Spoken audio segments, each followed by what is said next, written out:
We begin here. A bipartisan budget deal faces its first test today on Capitol Hill. The House of Representatives plans to vote on the agreement worked out after months of gridlock. But many conservative groups are urging Republicans to vote against the compromise. But the Speaker of the House is telling those opponents to get lost. And it was Nancy Cordes that got that reaction from the Speaker. And she joins us now from Capitol Hill. Nancy, good morning.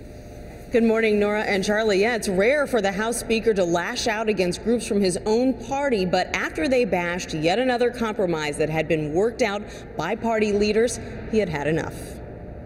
No sooner had Paul Ryan announced the deal than powerful conservative groups began to bash it.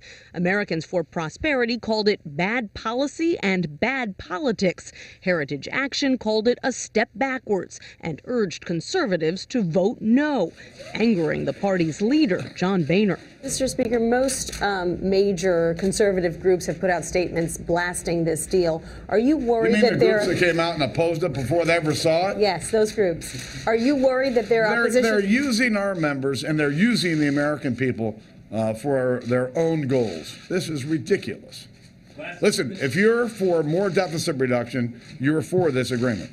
The deal does cut the deficit modestly by about $23 billion over 10 years.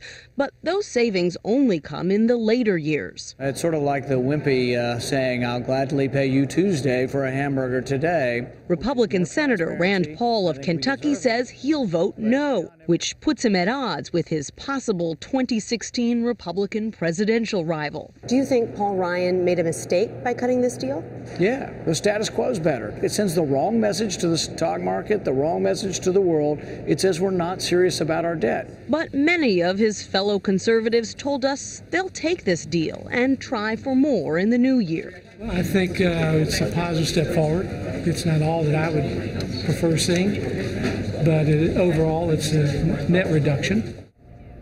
It is unusual for conservative members to buck these conservative groups. They have deep pockets. They can fund primary opponents. But there was a growing sense here on Capitol Hill that the groups couldn't back any compromise. And without major defections from the right and left, it does appear that this bill is poised to pass in the House today. Nora and Charlie?